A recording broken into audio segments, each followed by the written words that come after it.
Hey, everybody. Welcome to the afternoon edition of the Concealed Carry podcast. We are obviously live here, and I have a special guest on with me today, which I will introduce him here momentarily.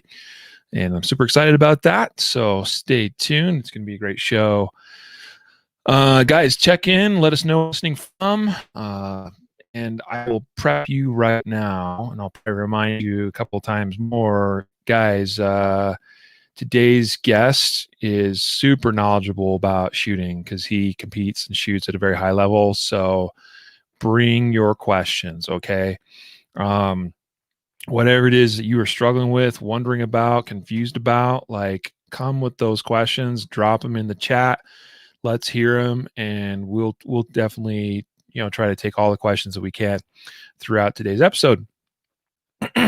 So, let's see. I don't know. Kind of quiet so far. Who's first check in, huh? Let's see. What do we got? There we go. Bobby. Hello, Bobby. Thanks for watching, buddy. Appreciate having you on today. And who's number 2 and number 3? Come on, let's get that chat rolling. Let's see. I'm just confirming a couple settings related things here as well on my end. Hey, Caroline. Thanks for watching. In fact, I don't remember your name. So is this your first time watching, Caroline? And also Rodney. Hello, sir. Thank you for watching. So again, today's episode it's gonna be a great episode, and we're talking about the path of focused effort. And what is that? Well, you're gonna want to stay tuned and listen. All right. So, without further ado, oh, there we go. Hey, GTD Firearms and Terry from the Flint Hills of Kansas. Good to have you, Terry, and Gant. I know who GTD is. So, all right, guys, and Skypath. Awesome. Cool. We're going to kick off the recorded portion of the audio show now at this point, and we'll introduce our special guest momentarily. Ready? Here we go. In 3, 2, 1. This is the Concealed Carry Podcast, episode number 465. And welcome to the Concealed Carry Podcast, part of the concealedcarry.com network. I am your host, Riley Bowman. And, sort of flying solo today as far as on the hosting duties of things or side of things, because we have a special guest on today's episode. Today's episode titled The Path of Focused Effort, with our special guest, whom I will introduce here momentarily. Stay tuned. You're going to enjoy today's show. We're going to cover a lot of, I think, really fascinating stuff that, like, I was reading this guy's book, okay, and I was like, that's really good stuff. Like, we have to have him on the podcast because our guest explains in the book some stuff I had never really heard described in that way. So it's going to be a great time. Today's episode sponsored and brought to you by Range Tech Shot Timers. Of course, you guys that are longtime listeners, followers of ours, you know that we are tied in with, we pretty much are Range Tech Shot Timers. rangetechshottimer.com is rangetechtimer.com is the website you want to go to check out the Range Tech Bluetooth Shot Timer. Our goal with the Range Tech Bluetooth Shot Timer was to come out with a shot timer product that is like ready for the not the 20th century, the 21st century, because all the other shot timers are still they're back in the 80s and 90s. So this is a product that is future proof because we can improve it and build upon it with software updates to the app that runs the timer. You can download or you can save and actually upload training data and use that to track performance over time. And best thing of all is we wanted it to be something that was affordable by as many shooters as possible. So it is the lowest priced, most feature rich, awesome shot timer on the market.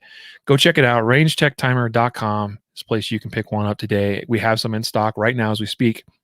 And those are being made on a daily basis. So even if you do go on the website and you see out of stock, they're like in stock, out of stock on a daily basis. So if it's out of stock, you can still place an order. It's probably shipping the next day or so. All right.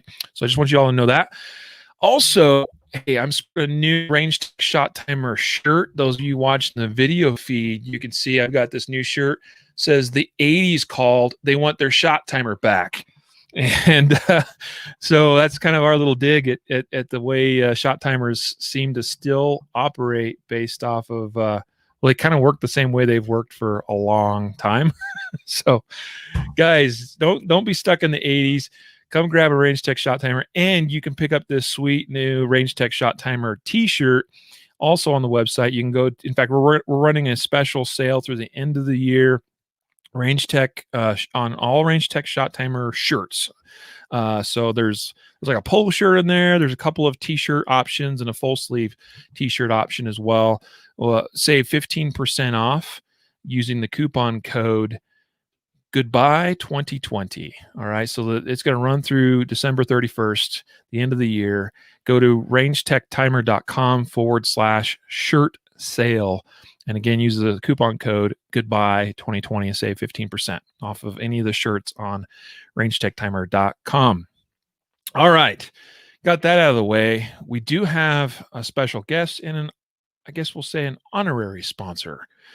And that is the man behind BigPandaPerformance.com. His name is Charlie Perez. So, how's it going? Yay, there he is. Look at that. Big Panda himself. So I'm gonna preface this, your introduction, Charlie, with a little bit of kind of my story associated with you.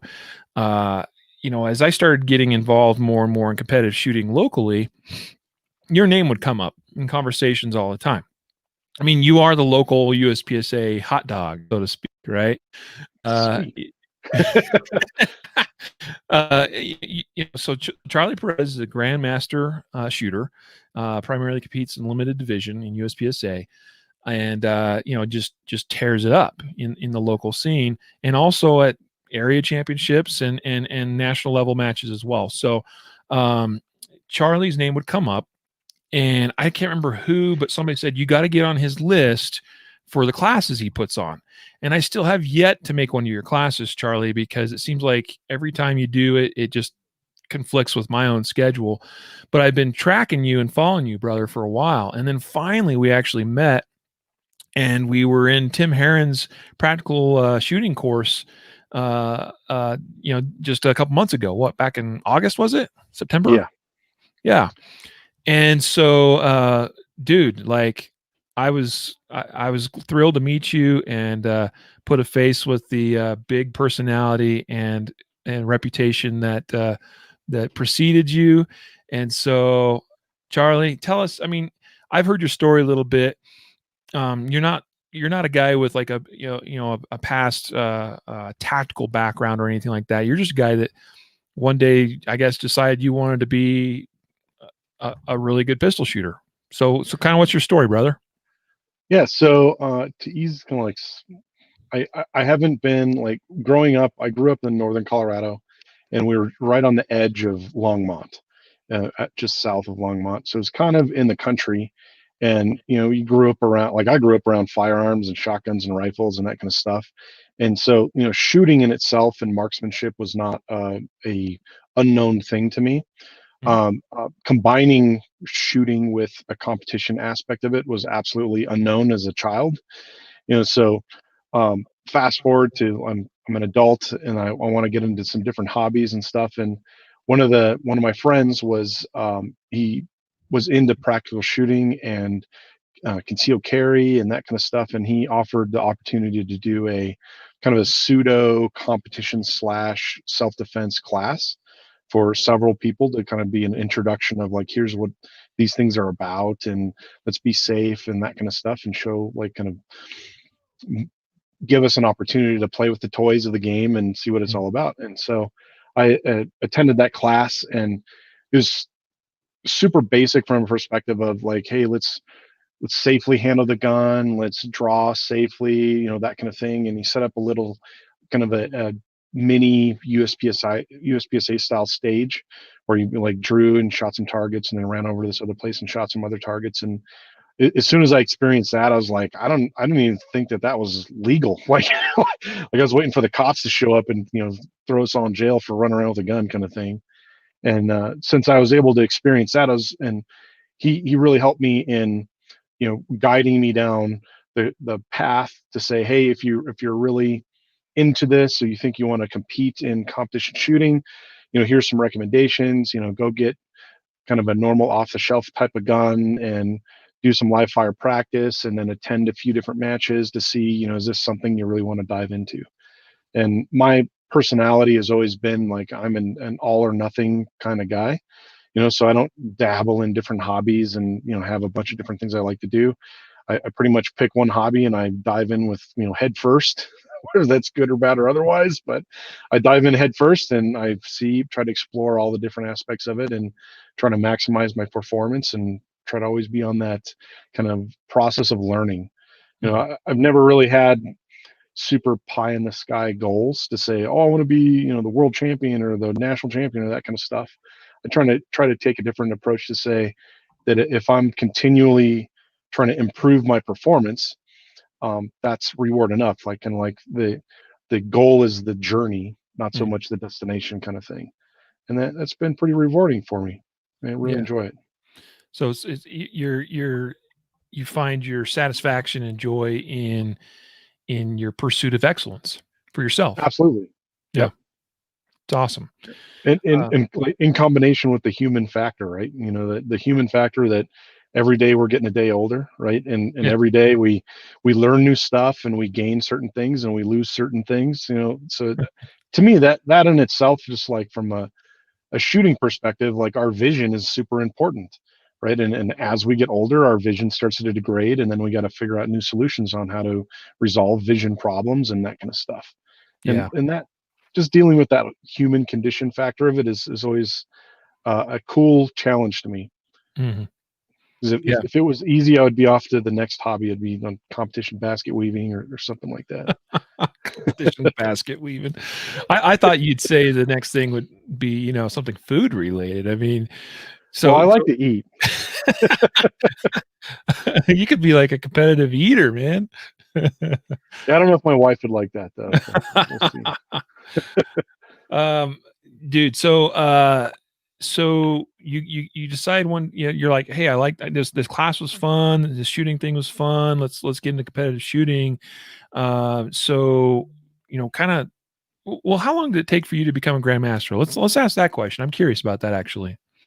Yeah, so I started my adventure in practical shooting in 2008, and I dabble in a couple other, like I dabble a little bit in IDPA and Steel Challenge and USPSA. And USPSA's kind of had, like, to me, it felt like it had all the fun parts of it and the challenging parts of it. So I focused my efforts on USPSA. So in USPSA, they have the classification system, and that's a pretty decent carrot that most people have to say, hey, I want to get to the next classification and kind of prove my performance and measure my effort in this game. And I started out in production, and I shot about a month of production. And in USPSA in production division, you're uh, restricted to 10 rounds in each magazine. And just getting into the game and trying to figure out stage plans with all these different reloads and stuff, it was like super complex for me. And so I figured, hey, let me try to simplify this whole thing by moving to a division that's still iron sights, but provides me an opportunity to have more bullets in each magazine. And so that's when I switched over to limited about a month in. And shooting limited division, I'm usually only having to do like maybe one reload or maybe two reloads in a really long stage. So that really did a good job for me of minimizing that complexity from a stage planning perspective. But to answer your question, I went from unclassified to grandmaster in limited division in 18 months. Oh, So geez. it's super fast. And it's funny because a lot of people ask me like, oh, you must be like naturally talented and have all these awesome skills and whatnot. And the answer really is no. I mean, when I first took that class, and I didn't even know how to grip a gun, right? And every shot that I would fire, I'm blinking and flinching and doing all kinds of crazy stuff. And I just attacked this hobby from a perspective of I know what Charlie needs to learn, and like how much failure does he need to really learn the lesson, and then don't get too stuck in ruts where producing a lot of ineffective practice. And I think that that is the primary catalyst to me earning a GM classification really quickly, is that I didn't spend too much time wasted on certain skills. Mm, And I yeah. knew like the palatability around like how much should I practice, what things should I practice, when does it become ineffective, and that kind of stuff. So that really helped me kind of leapfrog a lot of other people coming into the sport, because they it's kind of like the old GI Joe cartoons. I don't know if people remember that, where they'd say knowing's half the battle, right? And part of knowing what you don't know, we got to have enough experience to know some of the things you don't know, and then once you know enough, then you can work on those different skills in a more coordinated fashion that makes it a better return on investment. Mm, yeah. I like that. And that really kind of is the the intent or the focus behind your book, which I haven't talked about yet, and it's going to be a topic of our discussion here today. You wrote this book a couple of years ago called Path of Focused Effort: A Learning Guide for Practical Shooting. And I'm going to come back to that because we're going to drill you some more on a little bit more on like what path focused effort really means, what it's about, and also some strategies or techniques or methodologies for anyone that's listening, whether you're interested at all in competitive shooting or not, or if you're just purely like in the tactical realm, whatever. Like I know there's going to be some takeaways for everybody today on improving yourself in your performance, whatever that performance is.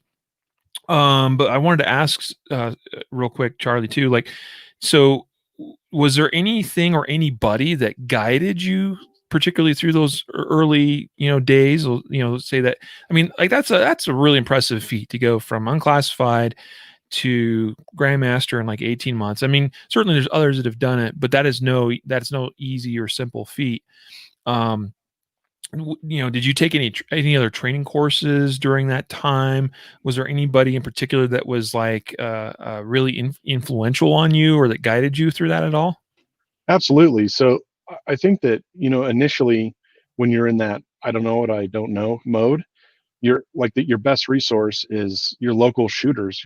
You go to your match, and you can and that's one of the cool things about the practical shooting sports, is that everybody attending the match is super respectful for one another. They're all there to help each other out, and they'll bend over backwards to help each other. And you could ask someone honestly, it's like, hey man, why do you draw the gun that way, or why is that way better than the other? And they'll give you their honest opinion. So that's level one, I would say, of like a free resource for good training on people that are highly focused on maximizing their performance, is leveraging your local competition shooters. If they're invested in a game to maximize their performance, they're going to have lessons learned and experience and that kind of stuff to give you. And me knowing myself, is I know I could grind through stuff and figure things out pretty much on my own, but the timeline of that is going to be way longer than requesting help from others, engaging in training from other people and that kind of stuff. And that's part of, like, you need to use your full tool set to achieve your goals, right? And for me, luckily in Colorado, we used to have the late Ron Avery. He passed away last year, and he was one of our local shooters, which was awesome on a couple different levels. Like, from here's somebody that you can get really good quality training from who is local, but is also, he would attend matches and smack everybody around, from a performance perspective. And it was really it was a really good opportunity to see, as a new shooter, what does GM level performance look like, Yeah. right? Because for a lot of people, when they go to their first match, are like, their minds are blown. Like, how is somebody able to gun handle that fast, or shoot that fast, or perform things in such an efficient manner? And for me, that was a big monkey see, monkey do moment, right? Oh, monkey sees this thing happening at a GM level. That's a instantly kind of sets the performance bar to say, hey, if a human can do it, that guy can do it, then I can possibly do that if I train to a certain level. So I've taken training from many different trainers through the years. Ron Avery, Manny Bragg, Todd Jarrett, um, bunches of different guys. And as much as people like, just like there's pizza shops, and each pizza shop has their own signature thing, and some are good and some are bad. It's the same thing in the training universe. Like some people may train a certain concept or thing really well and another things not so well. But the important thing as a student is you need to pick out those good nuggets that are good in those training scenarios and then integrate that into your own process. And so that's what I did, through my formative years. I would say that the biggest performance improvement influence on me was probably Ron Avery. Mm, From a taking classes from him, working with him one on one, and just shooting matches with him, and yeah. being able to pick his brain. Yeah. No, that's great. And of course he's a national champion. Yes, So like that's a awesome resource to have to as a disposal as a resource at your disposal. There we go. That's the yes, term I'm trying to use. Uh, and so, I never had the pleasure of meeting Ron, and I kind of regret that a little bit. I mean, we just didn't run in any of the same circles. In his later years of his life, just before he passed away, and as I was kind of coming more into the industry, so to speak, but I respect the influence he's had on a lot of people. His association with his training, Tactical Performance Center, I mean, he did a lot of things, has influenced a lot of shooters in the sport absolutely. in a positive way. That's cool. I'm glad to learn about that. Actually, you're having your own influence and impact on shooters, Charlie. So you do your own training courses. It's not like you're out doing classes every weekend or anything like that. But I've heard nothing but good from people I trust in the local shooting community that have gone through your training courses. And what I know, since you published your book, Path of Focused Effort, is that's now a prerequisite. Someone's going to sign up for your class, they're also getting a copy of the book, and they're supposed to read that book before they show up that first day of training. So tell us, I mean, what made you want to or decide to write a book? So it primarily, like, there's a couple different angles of it. The first angle of it was a greedy thing for myself to assist me in conveying the content that I want to convey. And the challenge from a market and a time perspective is that, like most practical shooting classes, are 1 to 3 days, and that short duration that you have with people on the range or in dry fire sessions or that kind of scenario, that's not a lot of hours. And for all, like, pretty much most of the adult learners, we get, like, we have a limited amount of bandwidth to absorb content, right? And so we get into this mode of, we start listening to content actively, and we capture, oh, that's a cool nugget, and oh, that's another cool nugget of information, and oh, that really resonates with me. And they get to a point where, after that, the rest of the content that's conveyed turns into the Charlie Brown wah wah wah wah wah wah. Even though it's still viable good content, they're just kind of at this saturated level. So I was thinking of ways of, how can I permeate their brains, or give them a medium, a learning medium, to be able to absorb the content at a pace that works with their attention span or availability or that kind of stuff.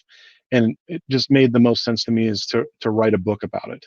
Mm, And that, basically conveying, like, at the start of my classes, we have a discussion portion, and I always kind of had this feeling of, I was restricting or didn't have the time to convey all the information I wanted to convey. And there's different types of consumers of training. Like, some guys attend the classes and they're like, if the gun isn't going boom, I'm not learning. And I feel sorry for those guys, because you can be learning the whole time. It doesn't really have to go boom, that kind of thing. But for those consumers, and they have a really hard time in the discussion portion of the class, because they feel like we're just sitting around yip yapping about random stuff that doesn't matter, and that they have to be physically involved in shooting in order to learn anything. So, to kind of balance my training product For both the intellectual people and the do stuff people, I deployed this, hey, you got to get my book and read it before we engage in training together.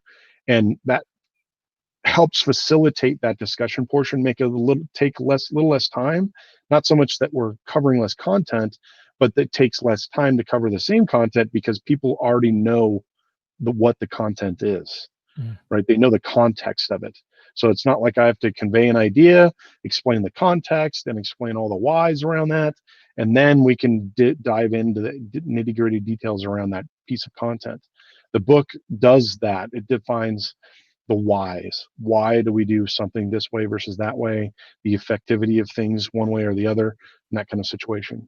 So the primary goal for it was really to help facilitate the absorption of training content or information better when we have the time to get together on the range.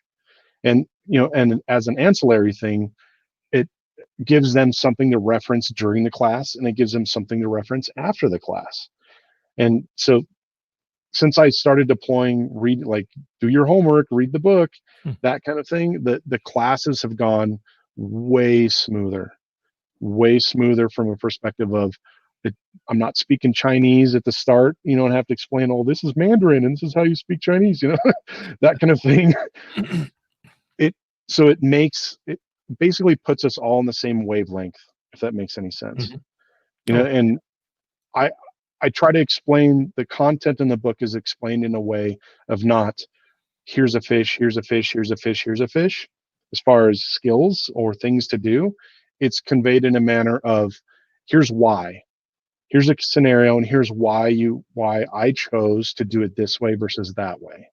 And in the end, it's really up to the learner to take all the content or the information they have and make an educated decision on which way should I really do this, which way works better for me, and that kind of stuff.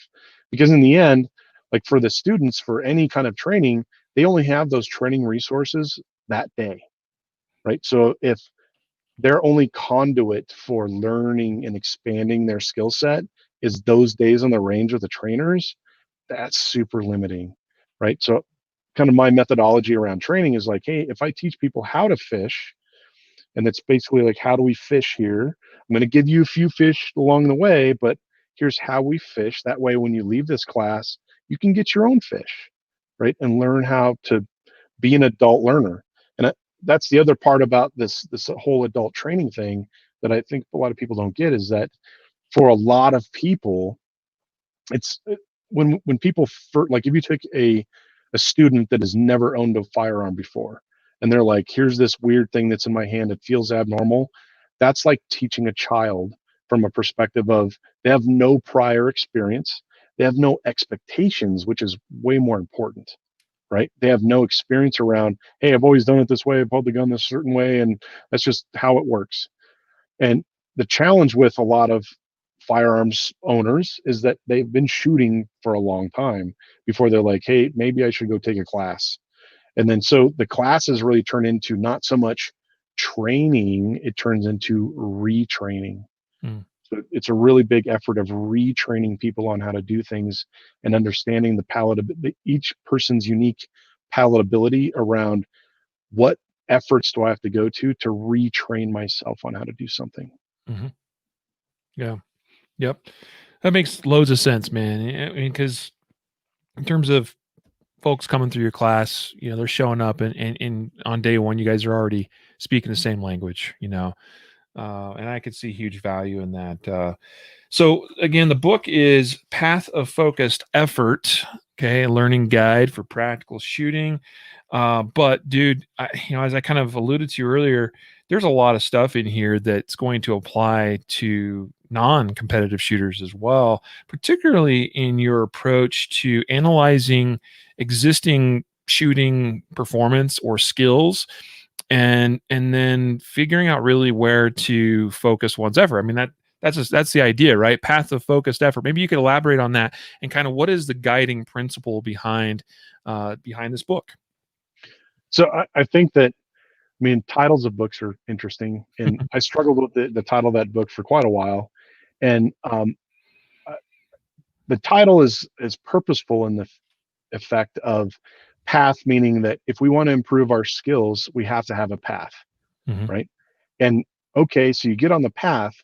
Well, if you are not focused while you're on that path, you're not going to be observant to what is needed, right? Because observant self assessment and judgment is required in order to understand where am I at on this path, Mm. right? Yep. And then the final word there, the effort of, when you have to have a certain amount of effort in order to, effect change, right? A certain number of repetitions or cycles or repeatedness in that kind of scenario in order to change or, modify skills to improve your performance. And I think you're absolutely right from a perspective of, yes, this book is pointed towards the gun games, right? There's absolutely gun game content in there. But from a learning perspective, adult learning perspective, you could take the same methodologies in that book and apply it to pretty much anything, not just shooting related, but if you really wanted to highly optimize a process of something or anything else or skill sets of things, the same methodologies can be used in that are deployed in that book, right? So if you're a, self-defense, I want to defend my family and learn those processes of concealed carry, or how do I defend myself in my own home, and where do I go, and tactics and those kind of things, that same valuation of each separate skill within those things, it still applies, right? So I think that, even though it's marketed towards a gun game's purpose, Mhm. I think that the average, self-defense type of gun owner could, bring some value around it. And I mean, I think that from a raw shooting perspective, I mean, you probably know this better than I do, but the videos that I've seen of actual, like, shooting scenarios where police are shooting towards people or people are shooting at police, that kind of stuff, or even military engagements and stuff, people are not shooting at a lackadaisical pace. I mean, that stuff is happening at, like, peak of human performance at that given time scenario. And I don't see how improving your maximum peak human performance can be a hindrance. Mm. I Yep. see that, one of the things that I see or hear from, like, tactical people that kind of have a negative bias towards competition stuff is that they feel that, oh, the muscle memory of that thing is going to get you hurt in some manner. And they almost play it to an effect that speediness or aggressiveness is a detriment in some manner. And I mean, I have a hard time agreeing with that from a perspective of, I mean, if you're in a, like, an old Western duel in the middle of the street with a guy, whoever gets their gun out and on target faster with the bullet coming out of the barrel sooner, that's probably going to be the guy that's going home. Yep. Right. So, Yep. Agreed. Agreed. And certainly we've talked about some of these very things on the podcast before. The thing that my mind has really been opened to is that some people will say, well, okay, so people that would say something along the lines of chasing splits, is counterproductive, or could be uh, a bad training scar, if you will, in a tactical sense. And I would agree, as far as, like, chasing splits for the sake of chasing splits is not particularly useful. Um, but like everything that we do in, say, USPSA competitive shooting is all about getting, good or good enough hits on targets in as little time as possible. It's about shooting a stage as efficiently as you can.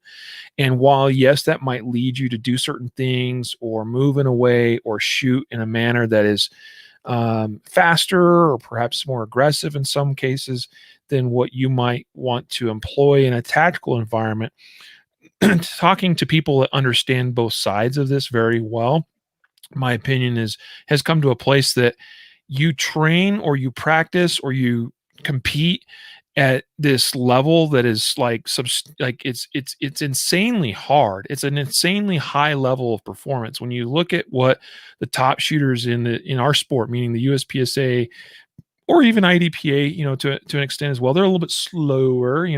Their game's a little different, but you look at the top levels of performance in the competitive shooting world, is a very, very high level of performance as far as what you need to see, the speed you're seeing it at, then the speed that you're shooting those things at, and the levels of the standards of accuracy or precision that you're being asked to perform.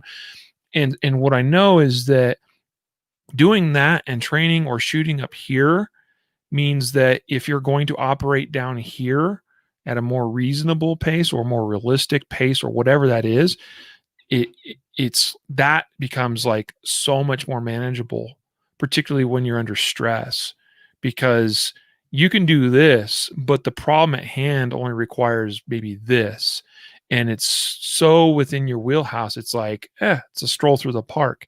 I mean, I don't mean to like oversimplify deadly encounters, but and then again, if something much greater is required, well, you might have you might have what it takes to actually give what's required. But if you only train here and the problem at hand requires up here, in terms of level of performance, you don't suddenly, it's not like the stories we hear where under Nobody rises adrenaline. to occasion. Yeah, Nobody rises to occasion, right? exactly. You default to your subconscious practice skill set. Yeah.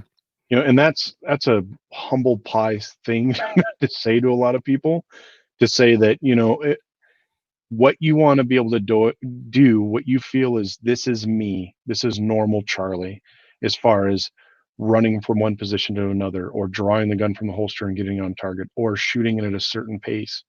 Everybody has that quote unquote normal pace of doing Yeah. stuff. And we have a desired pace. We could say, oh, I want to shoot faster. But we all know that as soon as we start injecting more aggression into things, then the consistency of stuff starts to fall to the wayside. But I would say from a self-defense perspective, that I'm not a self-defense kind of guy, but given the quantity and the duration experience that I have in gun handling and just shooting a gun in front of my face, I have no problems subconsciously letting that stuff happen at any time. Right. So if the quote unquote challenge is shoot a target in a match, I punch the gun out in front of my face, and if the sight picture looks good enough, my subconscious is going to send the shot. Yeah. Right. And I think that the value of training skills to that highly ingrained subconscious level, the thing that people don't think about is that it affords you the opportunity to free up way more conscious thought throughput, right, or bandwidth, right? So if you're one of those shooters that goes out and they shoot their box of 50 rounds a month, there's no way you're going to be able to learn that to a subconscious level that's going to be at a super effective pace, if that makes any sense. That's not going to force you to start to think consciously through that whole process, right? Like, okay, my strong hand's on the grip here and my weak hand's on the grip here, and I touch the trigger here, and then how aligned are the sights, and you're making all these conscious decisions during this critical event that's going to happen. That all that stuff takes time, right? So I'm a fan of being able to do stuff sooner. Yeah. Right. And we have our first question, by the way, and so we might as well give you the opportunity to pitch it right this second. But where can people get your book? John from New York asks, where can I get your book?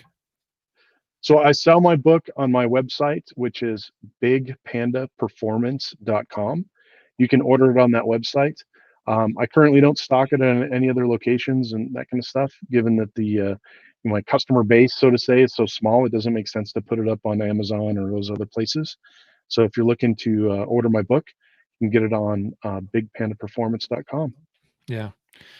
And I'm typing the link into the comments here on Facebook and YouTube right now as we speak. Make sure I spelled that correct. Bigpandaperformance.com. There you go, folks. Yeah. So awesome. And I agree with all that. Like the thing that in relatively recent history in my shooting career have like that becomes made more clear to me all the time is just what performing at a subconscious level is really all about. and it's a remarkably freeing self-realization process that occurs, because the things that again used to require this insane amount of mental bandwidth as you're trying to navigate a stage, or remember a stage plan even, and then, oh wait, we're in the middle of the stage and crap, I forgot my reload and now everything's off, or I Hmm. took too many shots at this one target. Now that, all that just gets more and more complicated the more we have to actually be thinking about the shooting. And Absolutely. it's amazing when, like, I think in the last year or so, I finally started to get to a place where the shooting part itself truly occurs at a subconscious level. I mean, I think I maybe was doing some of that earlier than I realized even, but becoming aware of it has also been an interesting journey for me to go, oh, that's what, like, now I understand what I'm doing better.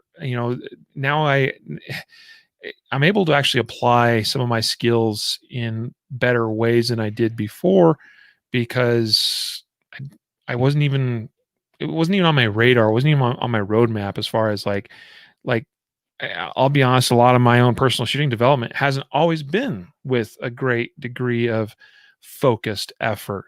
Sometimes you kind of like, well, I think I need to work on this today, like today Hmm. I'm just going to do a bunch of build drills. Well, why am I doing build drills? Like, it's cool, I get super good and fast at a build drill or whatever, but like your book, okay, so I'm gonna start picking at some things a little more specifically, and I'm going to describe it this way. You tell me if I'm like way off base with this, but one way I kind of look at the way you describe analyzing one's position on the path, so to speak, and then putting together a plan of where to go and how to get there most efficiently is kind of like the Pareto principle, right? The 80-20 rule. It's like, well, what are the 20% of things that are going to make like 80% of the difference, Hmm. right? And so where am I going to apply 80% plus of my effort, that's going to make the biggest difference and the biggest change and the biggest improvement for me, so I'm not wasting time on something I've already mastered, or that is not, I mean, like, while it's cool to be able to do that and put it up on the grams, it just doesn't have any real practical meaning or purpose. So uh I mean, what would you say to that? Kind of like that's how I interpret some of this, is like the Pareto principle, as it's called. Absolutely. Like, I think that the primary challenge that most shooters that want to improve their performance have is that they have a very difficult time valuizing and prioritizing different skills. To say, okay, well, how much is a draw really? How long does it take? And not just how long does it take to a random distance, but how long does that take to 5 yards and 10 yards and 15 yards and all these different distances and shot difficulties and that kind of stuff, right? And how long does it take to do a draw with a step in any direction and all the different permutations of that, that from a perspective of just mining or having the reconnaissance of figuring out where am I at today.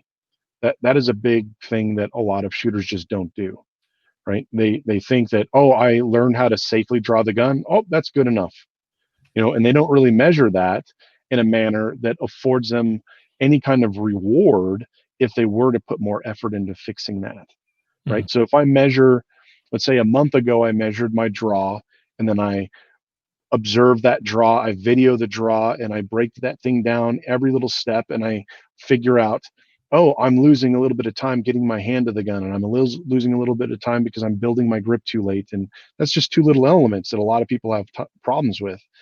But if I didn't know what that number was of my old draw, then I fix these things and then I time it again.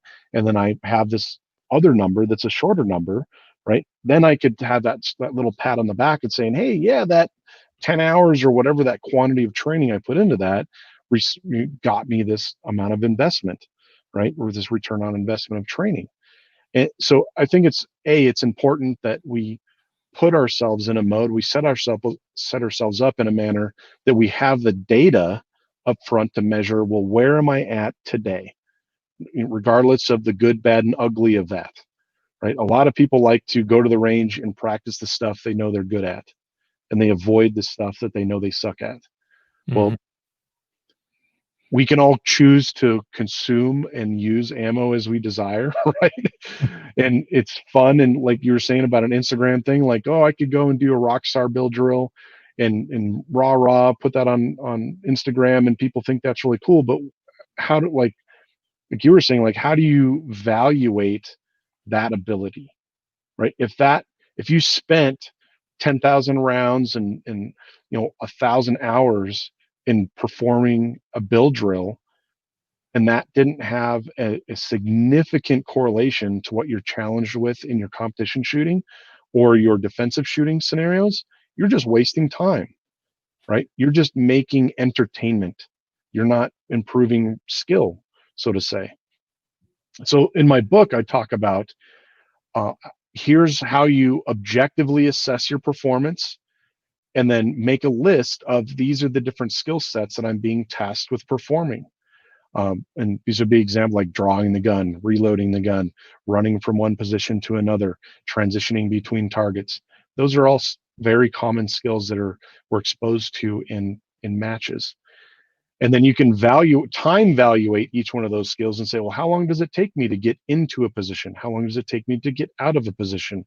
How long does it take me to draw the gun at this given distance? And all those different variables.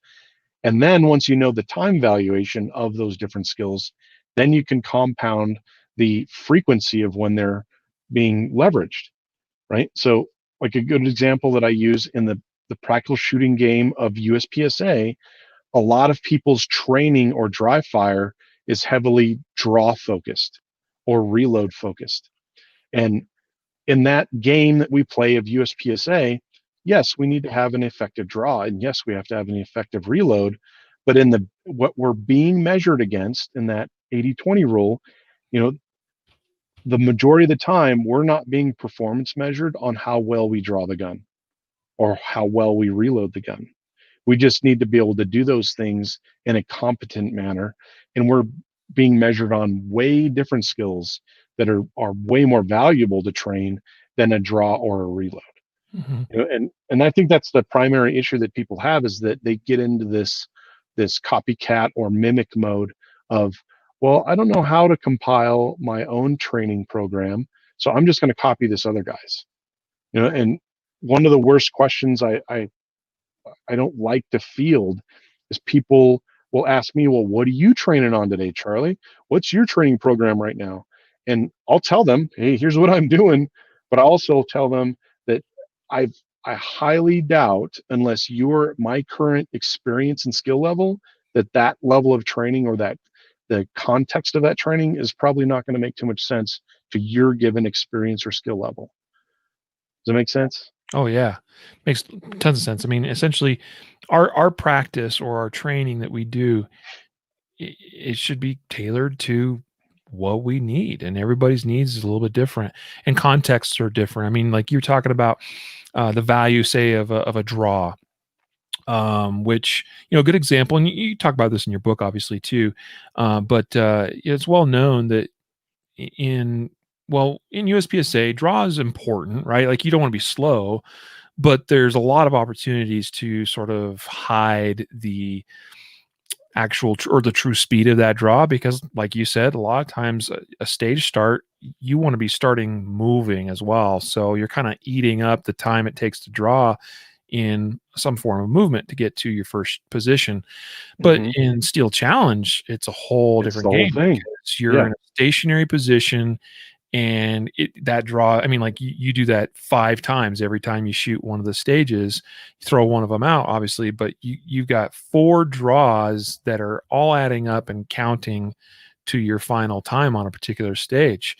Very different than a single draw that may or may not be done on with, or will likely be done with movement in a USPSA stage. Absolutely. Like, and maybe you can correct me if I'm wrong, but if we think about I think about this from a self-defense concealed carry perspective. Mhm. A concealed carry gun owner needs to be able to competently and safely draw their gun, right, in a rapid manner, but they also need to know situational awareness, right? Yep. And if we put those two things, if we value those two different things, and might be a perspective thing, but to me, I would much rather spend way more time maximizing my situational awareness skill than my draw skill. Because if I have a crappy situational awareness skill, then I absolutely need a top shooter, crazy fast draw because I'm always going to be behind schedule. That makes sense from a threat perspective. Like if we have way better situational awareness skills, then more often than not, our gun is going to be in our hand already. Mm-hmm. Right? Because we know, oh, this thing's going to happen. It's happening right now. I have the opportunity to not have to be tested on how speedily can I draw this gun. Yeah. Does that make sense? Oh yeah, totally. I mean, situational awareness and also kind of that ability to recognize a situation for what it is, recognize threats as they're coming and before they're coming, because that's in a gunfight, there is no we know there's no shot timer beep, right? And it's arbitrary as to when the so-called gunfight beep begins, but you can miss a cue in a real life situation that if you were a little bit more aware or paying a little more attention, you may have drawn your gun a whole second or 2 seconds earlier. That might have been the difference maker in you coming out of that situation alive. Absolutely, totally. And I would probably add too, just interesting context as we're kind of talking about competition and real world type stuff.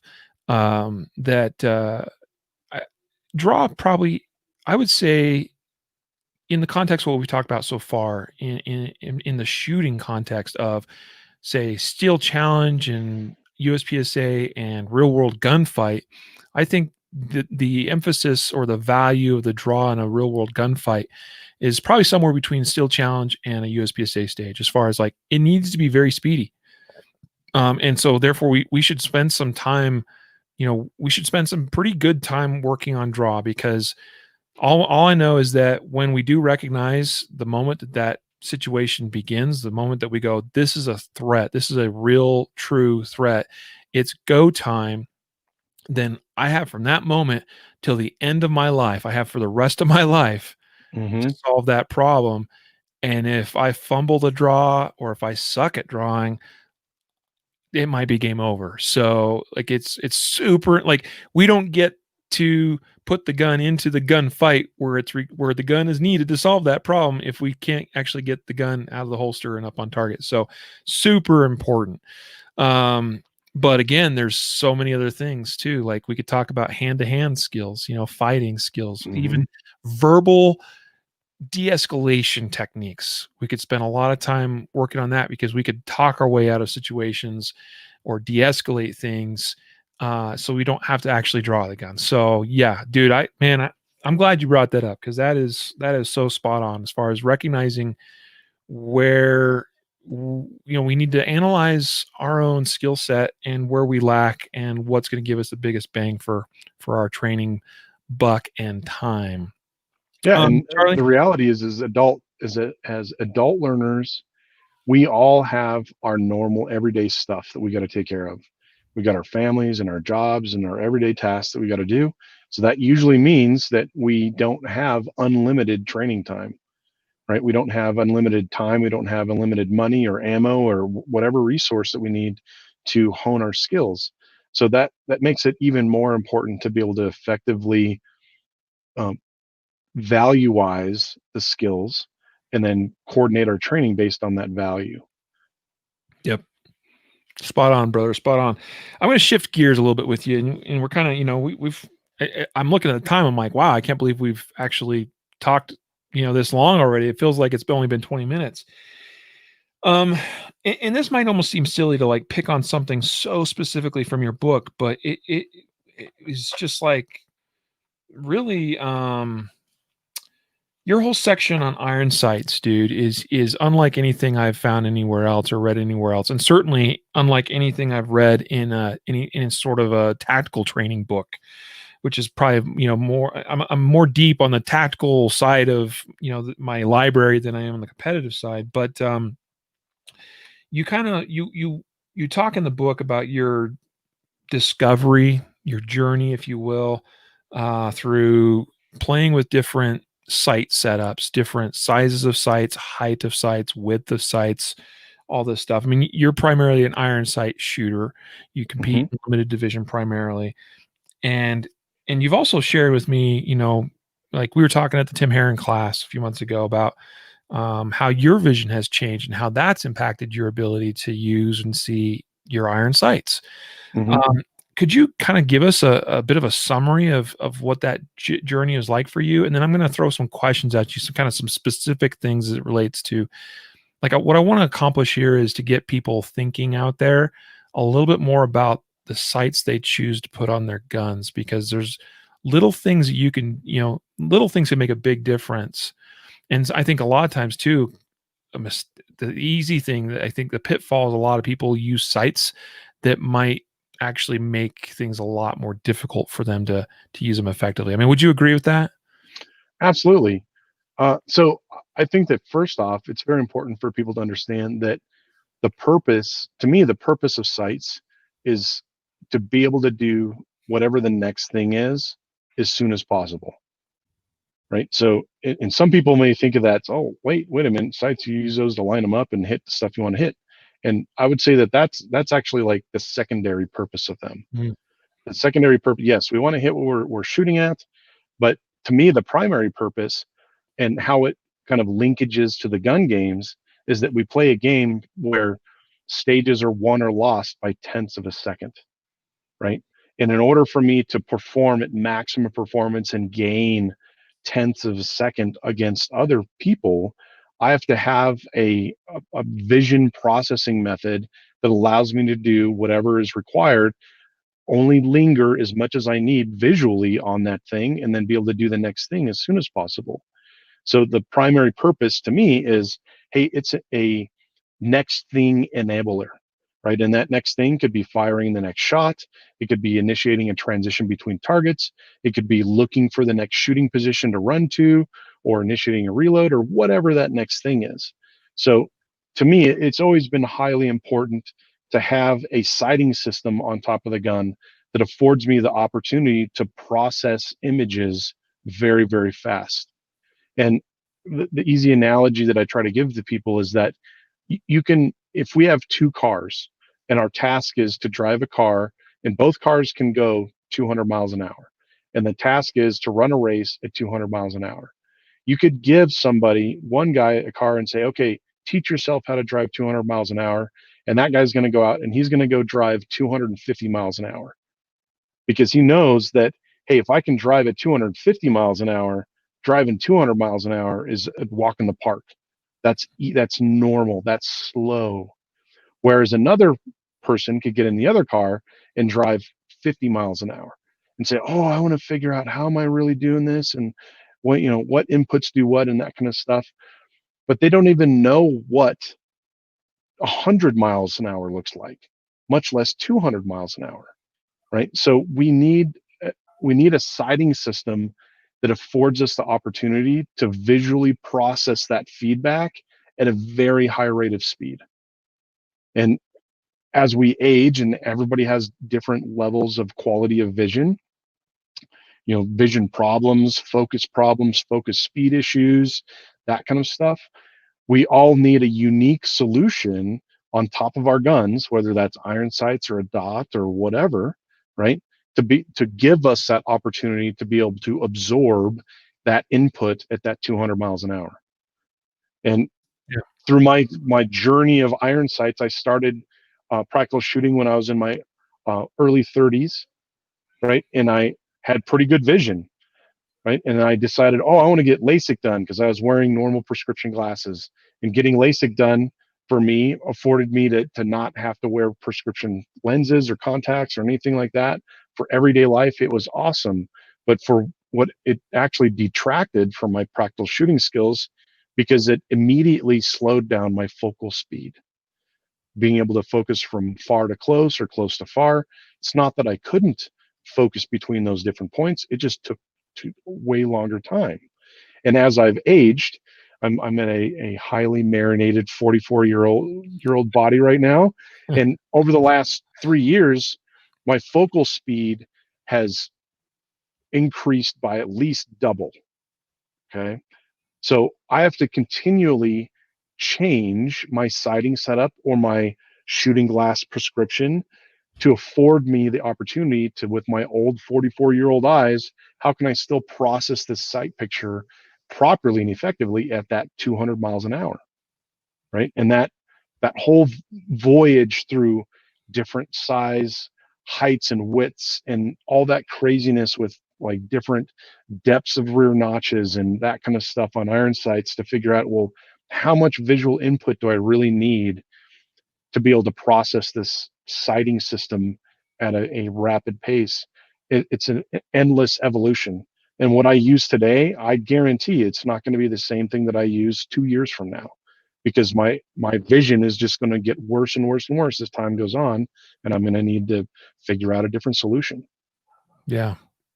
No, Does that dude. answer your question? Yeah, no, it's great.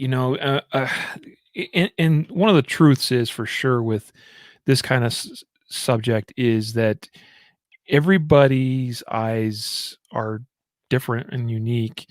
And the one unique thing is like the thing that I probably struggle with the most as an instructor when like working with a student and trying to understand how I can help them the best is that I can see everything. I can see, their body positioning, their feet, their hands, their head position. I could see all these external things. And the one thing I cannot see is what they see. Right. Mm-hmm. And so that's an important thing I think to realize is that we all see things maybe a little differently, or at least process or interpret visual information differently, or our eyes work differently, we focus differently. Like listening to you describe how your focus speed has changed, that was, and we had that conversation at Tim Herron's class. That was actually eye-opening for me because I don't think I'd ever been a part of a conversation that talked about that specific of a thing. And I'm like, I had never thought about, like, for instance, when you're talking with like older people, like I'm thinking of like my parents or grandparents, and if they're complaining about their vision, for instance, they may talk about the depth that they can focus or can't focus at. They may talk about how far they can see something, that kind of thing. But you specifically talked about how your ability to focus on a target and then maybe bring that focus back to the front sight, for instance, for like your best, most precise sight picture possible, and how that changed dramatically for you, and that's caused you to have to rediscover again how to shoot, how to stay at that 200 mile per hour speed. And that was eye-opening for me in a big way, brother. Like, Yeah, and that's just one more measurable skill, right? yeah. Like to describe that like drill that I do is that my vision without like corrective lenses on is good enough that I can focus on things. I can still see like perfs on a cardboard target at 25 yards. Okay. So I'll put my gun in front of my face. I'll have a hard focus on the target until I can see the perfs. And then I'll kick off a shot timer. Then I'll move my focus back to my front sight, my iron front sight. And when I see clearly the serrations in the front sight, I'll fire the shot. And then that is a measurable focus time. If that makes sense. Yeah. Like today for me, it's at like 1.75 seconds. And in practical shooting time universe, that is forever. Hmm. Okay. And so what I need to do is I need to use prescription shooting glasses that bring my focus closer. So I have plus 0.75 diopter shooting glasses that I use that brings my focus, promotes bringing my focus back sooner or faster. And if I do that exact same drill, and when I have those shooting glasses on, I can't see the perfs just yet, but I can force my focus out as far as it can go. Then I'll do that same thing on the buzzer. I'll bring my focus back to the front sight till I see the serrations, fire a shot. And today, with my shooting glasses, my plus 0.75 shooting glasses, that time is at like a 0.6 or a 0.5 second. So right off the top of the bat, those shooting glasses save me in focus time over a second. Wow. So that, and even that, and I would consider, like, if we, and I've done this, it's kind of an interesting experiment to do with different shooters of different age. Like if I take a teenager and do that same thing, they're like almost instantaneously, like 3/10 or 4/10 of a second of doing that hard far focus to a hard sight focus. They can have those like bendy bones scenario, right? Their cornea can be bent way faster because it's way more malleable, right? Mm, But that is something that I keep on my radar, that if I start having scenarios where like, man, I'm having a really hard time achieving the sight focus level that I need, I'll revert back to that test and say, well, has my sight degraded yet again, to put me in a scenario where maybe I have to bump up my prescription to like a +1 instead of a plus 0.75. But all of those scenarios, instead of just like, pun intended, blindly not mhm, know why I can't see my sights good. Like I can't accept that mhm. personally. That's why I have to put like objectively measurable performance levels around each one of those things. Yeah. I'll tell you one other kind of eye-opening experience I've had as an instructor is that once I was working with a student that was struggling, honestly, with shooting. And if you just looked at it at the kind of at a surface level, if I just looked at hits on target and the time in which they were getting those hits, you would think that, well, there's something seriously wrong going on here. Like we're going to find something, with their grip or whatever, like something seriously is wrong here. And as I started observing and really paying attention, I'm like, no, they've got things down pretty good. Like, yeah, there's a little tweak here or there we could make, but it doesn't explain these horrendous. I mean, like we were talking at relatively close distances, very large, pretty large groups. So we did one simple little thing and we said, hey, take this gun, borrow this gun. This is somebody else's gun, has a red dot on it. Repeat that drill with the red dot. Instantly, it, Yeah. he was hitting what he was aiming at. And it was like, aha, this, because he didn't have the understanding or the ability to articulate his vision problem. He didn't Yep. realize there was a problem there. But once we just put him on a singular focus plane and he could just see a dot and press trigger, all the problems went away. And it was like, okay, bro, like if you want to continue shooting iron sights, you're going to have to spend some time dialing in a prescription or something to where you can make that work. Hmm. Otherwise, the simple solution is shoot the red dot, bro. Yep. Absolutely. Yeah, so that was a really interesting experience. One thing, I mean, we're over time now, but I gotta ask you this because this was in probably part of the reason I really focused on the iron sights part of your book was you talked about height of sights, depth of notches, and so forth. And I remember engaging in a conversation with another actually a pretty well known instructor. I won't say who they are, but they were of the opinion that um, they wanted the lowest profile but usable sight you could get on a gun. And this was in a more defensive context. At least that's the world they live in. Hmm. And they had reasons for that. But and I was listening to this, I'm like, yeah, but as I played around a little bit with sites, um, I couldn't really articulate why. And I still don't know that I can articulate it particularly well, but it just felt to me, and I hate talking in terms of this felt better, but that's like the best way I could describe it at the time. That a taller profile site for me, I was able to see and track better and call shots better. And we were trying to have this conversation and it wasn't really getting anywhere because he's like, no, that doesn't make any sense. And I'm like, yeah, but in practice, this isn't working for me. So I'm curious if you'd kind of maybe could you expound on maybe what some of your thoughts or logic are with different site profiles and different site pictures as relationship between front and rear and kind of like what you've discovered because I think you've put a lot of thought in this. Yeah. So from a competition site setup perspective, like my iron sight setup today is a 100 wide front and then a 125 wide rear. So I have a 25 thousandths difference between the front and rear sight widths. Mhm. And that produces a certain amount of light bar.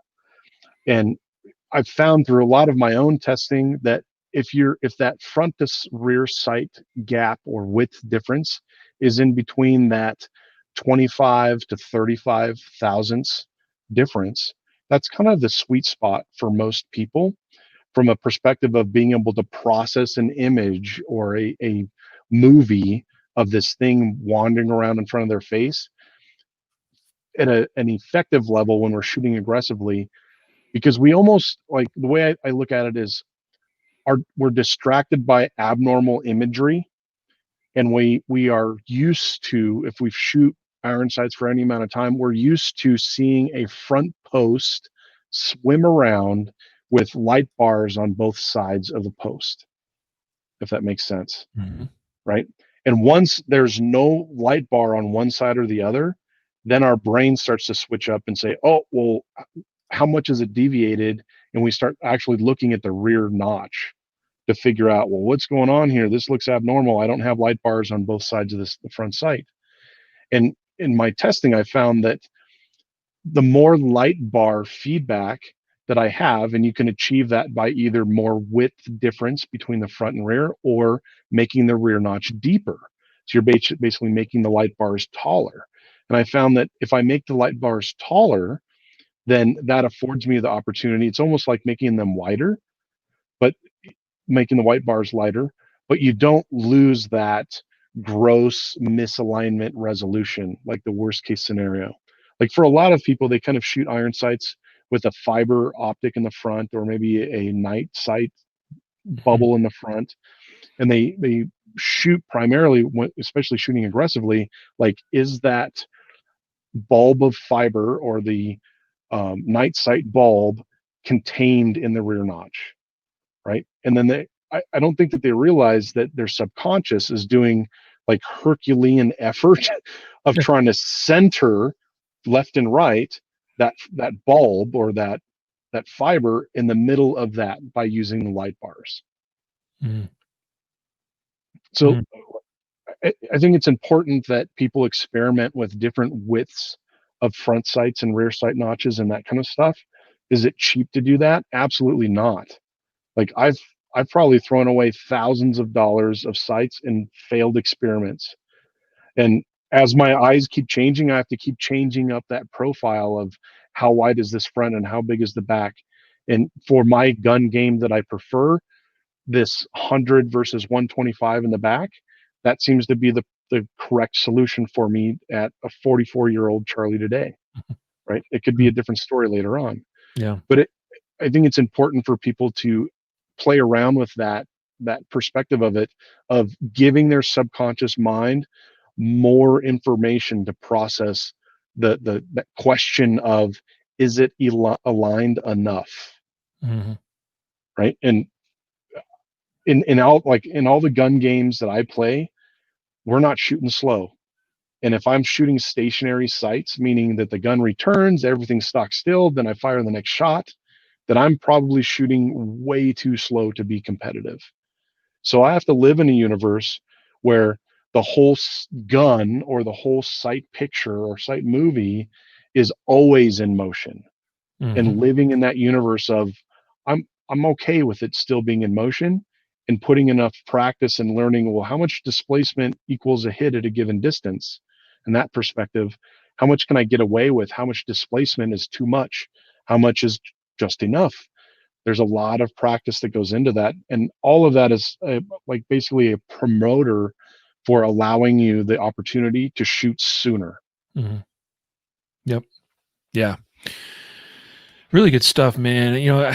I think in response to everything you just said there is that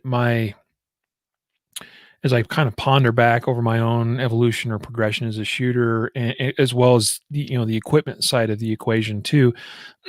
um, it seems that a lot of guns that are set up with a defensive purpose in mind um, are set up with basically a pretty large front sight that for the most part fills the rear sight. Yep. It's like a toenail. Yeah. And like I understand that some of the logic there is that, well, we want to make the front sight and the front sight dot or whatever like as big as we can make it, so it just slaps you in the face as you're shooting the gun. You just can't miss this front sight. But I kind of feel like I get a little bit lost and then I'm swimming a little bit when I don't, like you're talking about, get a lot of light bars or light bar space. Like as soon as I lose one side of that front sight, it's like, whoa, wait a minute, what's going on here? Versus if I always have a little bit of light bar space, I I feel like intuitively the brain is like, I know what the correction is I need to make. Like I think we're very good at making things equal and Mm-hmm. proportional. And when things get a little bit out of whack, it's a little bit harder. Like in other words, where you lose that kind of that one side of that visual information in terms of light bars.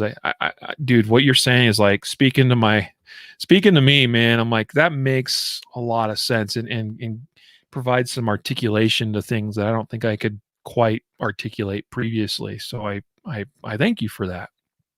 No problem. Um, I'm curious your thoughts. I think I know where you lie on this, but I'm just going to be clear and kind of set where I'm at in my own personal beliefs about this subject. But I think most defensive sites and defense and guns that are set up that way um, are setting people up to, I don't know, fail is probably a little bit of a strong word, but are not set up in a way that's really helping the shooter see things at speed. And speed is, tell you what, that we could talk about avoiding a conflict and situational awareness and all this stuff, but if your gun is out of the holster and it's up on target, speed is of the essence at that point as far as getting Mm-hmm. that job done. It's very common, and it's a very common belief that we have a pretty big front sight that fills the rear sight, and we've got 3 dots, and quite often 3 night sight, tritium vials. Mm-hmm. Uh, and then I'll even see fiber optic setups. It's a front fiber optic and fiber optic on the rear too. And at one time I thought like that was the thing, because like intuitively as a less experienced shooter, you're like 3 dots. All I got to do is line up 3 dots. But I've since learned that is way it's distracting. Like I don't need to see where those 2 dots are in the rear. I sort of treat that rear notch as a window, and that window stays relatively stable because it's directly above my wrist or my hand. And I just need to see that front sight somewhere in that window and make the necessary corrections or alignments based on the precision required for the shot. I mean, thoughts to that as far as like what you see on defensive sighted guns?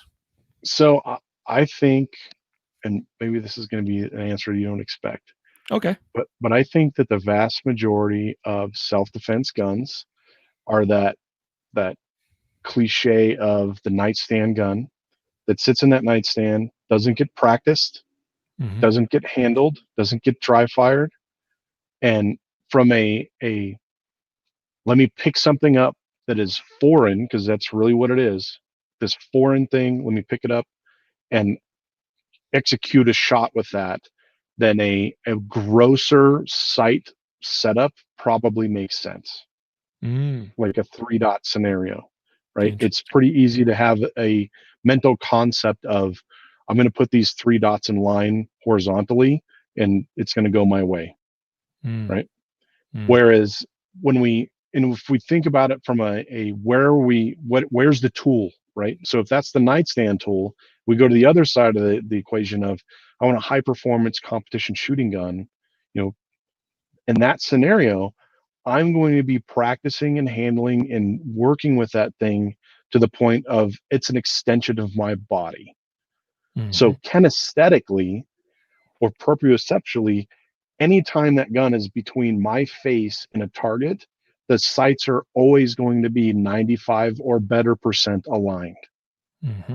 Okay. And then honestly, in that scenario, you could take the vast majority of people's guns, take their competition shooting guns, take a rear sight completely off of their gun and say, go do this, El Presidente, and just shoot at your normal pace. And they're going to generate pretty much the same hits as they would if they had a rear sight. Because kinesthetically, their mechanical presentation of the gun in front of their face has the gun aligned very well already. Mm-hmm. Does that make sense? Oh yeah. And that's where I think that it's kind of like an evil mistress in the competition world, where once people get to that skill level of every time a gun's in front of my face, the sights are aligned really good, they get into this mode of, well, I don't even have to use these sights anymore. I can just have a hard target focus, and I'll just roll my finger at this target and look for the holes to show up, or just hope that I have hits out there. And the Mm-hmm. challenge that I have with that is that if you're not using a methodology of calling your shots to know as soon as the gun goes boom, where did that bullet go? There's no way that you can do the next thing immediately, Mm-hmm. right? There's always going to be some built-in delay of, I go boom, boom, delay, then move the gun off the target, Mm-hmm. because I have to build in that delay so I don't drag the gun across the target while I'm firing the next shot. Does that Yep. make sense? Oh yeah. Yeah, and that's of course that could be a topic for a whole other day as far as like really getting into calling shots. But we've definitely talked about it on the podcast, and I think calling shots is a underutilized, underappreciated skill in the tactical world, or the real world of shooting and gunfights and stuff. But yeah. Well, I don't So think that. So I think in the tactical world that the average consumer of that kind of training mhm, literally does not have the rounds behind the gun opportunity to learn how to call their yep. shots. No, and I definitely agree with that. I definitely agree with that. And that's something I hope to change in my own small way, as far as the influence I have in classes I teach and people I interact with, and also through the podcast. Like the thing is we just don't even talk about it very much in the defensive shooting world. And which there may be reasons for that, but I think that there's value to be had. Brother, this has been great, man. A lot of stuff to think about, and even your most recent, like your little input there on defensive sites and stuff, is interesting to go and consider. I'll just throw out as kind of like a final word on that particular part of the conversation, that if we are in a low light, this is just for our listeners and viewers to consider. If you are in a low light situation, say a home defense scenario at night, uh, and you are being responsible in identifying your target, your threat, before you throw lead at it, meaning you need some sort of light source. Okay, so you got a light, whether it's on the gun, whether it's in your hand. To say this much, those tritium vials and those white dots or whatever, you're not going to see, because it's going to be all washed out when you light up Mm-hmm. your target. So just, I think the point here is we all need to continue practicing and training to get better, because you want to be able to shoot in the manner I think that Charlie has described here today. Yeah. So anyway, Cool. we have a question that came right here in the end from Kilo Charlie about calling shots, but I'm sorry we don't have time to take it. I've kept Charlie way longer than I told him it would be, and so we're gonna sign off here in a moment. But I'm gonna give Charlie some last words. One more call out though, guys. Head on over to bigpandaperformance.com. That's Charlie's website. If you want to pick up a copy of his book, Path of Focused Effort, I recommend that you do it. And here's the thing: even if you aren't a competitive shooter and you think, well, there might be, even 70% of stuff in this book that might not apply to me that much, I'll tell you this much: there's some good stuff in this book, no matter who you are. And books are a remarkable thing, because information and knowledge is not free. And for you to go take a class with somebody, you're going to pay a couple $100 Charlie, you're going to charge a couple $100 for one of your courses. And by the way, that's definitely time worth, spent, and money worth spent for sure. But then we sell books for like 20 to $30. And like, yeah, it takes effort to sit down and discipline to read and work your way through it. But I'll tell you what, for the relatively low cost of Charlie's book, I promise you there's good value to be had in it. So I would encourage you to go over to bigpandaperformance.com, pick up a copy of his book. I enjoyed reading it. Got definitely some stuff out of it. We could go for hours talking about transitions, about shot calling, about all kinds of stuff, movement, and that stuff as well. That there was little nuggets all along the way for me reading your book. And so, but we're out of time here today.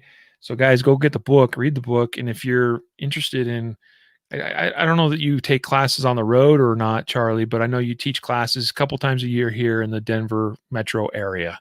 Yep. Basically. So I basically wrangle them together like on an as wanted or as needed basis. So if you are interested in having me come out and do a class in your area, you can send me a message on the Big Panda website, Big Panda Performance website, and it'll send me an email and we can work out, that kind of stuff. And I want to thank Riley. Thank you for having me on your podcast. It was a lot of fun, and hopefully I can have an opportunity to do some more at another time. Sure, brother. Let's do it.